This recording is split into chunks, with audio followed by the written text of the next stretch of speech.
if you're seeing a new movie this weekend, you could go with a sci-fi thriller with a huge star, or the movie version of a beloved TV show. Here's the question, though. Are both of those movies worth seeing this weekend? Here to tell us from the website, Paul's Trip to the Movies. Say hi to Paul McGuire-Grimes. All right, Paul, the first one is, I think, a really interesting looking movie starring Brad Pitt. Tell us about it. It's called Astra, and he plays a NASA scientist who followed in his father's footsteps. His father, played by Tommy Lee Jones, went missing in space decades prior, and now NASA thinks that he may still be alive. Interesting. Okay, so you say you have to go into this just open mind, ready to just absorb the story. Yes, because it takes place in the near future, NASA and space exploration are already far more advanced than we know of them today. So don't go into this thinking, this isn't a realistic story, this is far-fetched, because the focus is all about this father-son story. How does Brad's character deal with the fact that his dad chose space and the unknown over him, and what could happen if he goes and actually sees his dad and sees... Is the idea, too, I keep hearing promos that are a little confusing, is the idea that his dad is there in space and now is doing things that he doesn't know could be harmful to life on Earth? Kind of, yes. That is what they don't know. There are these, like, not to get too sciencey, but there's solar rays coming from Neptune. It's happening to things on Earth, too. So they don't really know. So you have to, like, just be okay with that.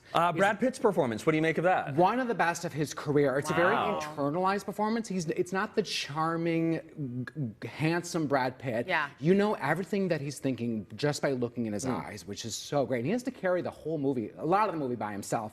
There's a lot of voiceover narration with him just kind of saying what's in his mind, what he's thinking. It looks stunning, but it's a very meditative movie, too. Well, and so much of the focus on Brad Pitt has been on his personal life the last couple of years, and so to see him in this movie and getting attention for this performance, that's really good. It's great. I mean, He's had a great year between this and then Once Upon a Time in Hollywood. Okay. Yeah, that's great. Great movies. Okay, ticket stubs. 4.5 out of 5 ticket stubs. Wow. I really love this story and how it's, you know, this near future. Yeah. All right, well, let's go to the next one. That's really high. I want to ask you about award shows, but we don't have time.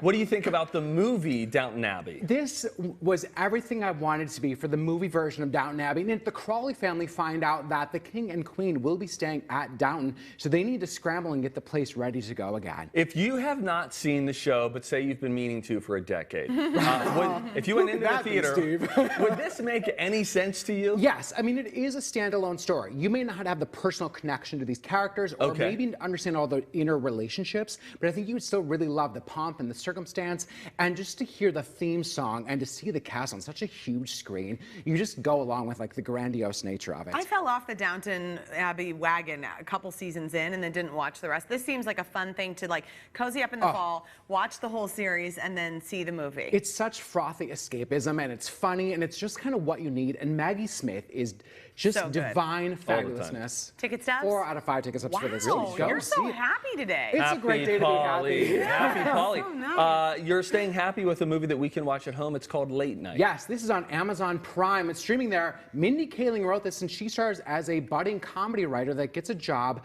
on the staff of a late-night talk show that is facing cancellation, and she can really find her voice, could save this talk show. So this is one you can just stream on Amazon if you're a Prime member? Yes, and I think that this movie is so smart. It is so topical about ageism, sexism in the workplace, and it says a lot about our late-night culture right now with like bits and like games versus actual like interviews. They poke fun at Fallon and stuff like that. They're not afraid to do that. Is in it as well, and Emma Thompson is brilliant in this. I would love her to get an Oscar nomination because of the gravitas that she brings to this and her kind of weighing what her career has meant to her and what she has to fight for now. Here was my only beef with that movie. I thought that Emma Thompson did a really nice job, and I like Mindy Kaling. I just thought for a movie that's about late night comedy, I thought it was a little light on comedy. There were a bunch of lines that I thought, oh, they probably thought in the writer's room that played well, but it just wasn't a laugh in the living room. So I left wanting a little bit more from it. I wished I liked it more than I did, because any behind-the-scenes movie about television, I am all in.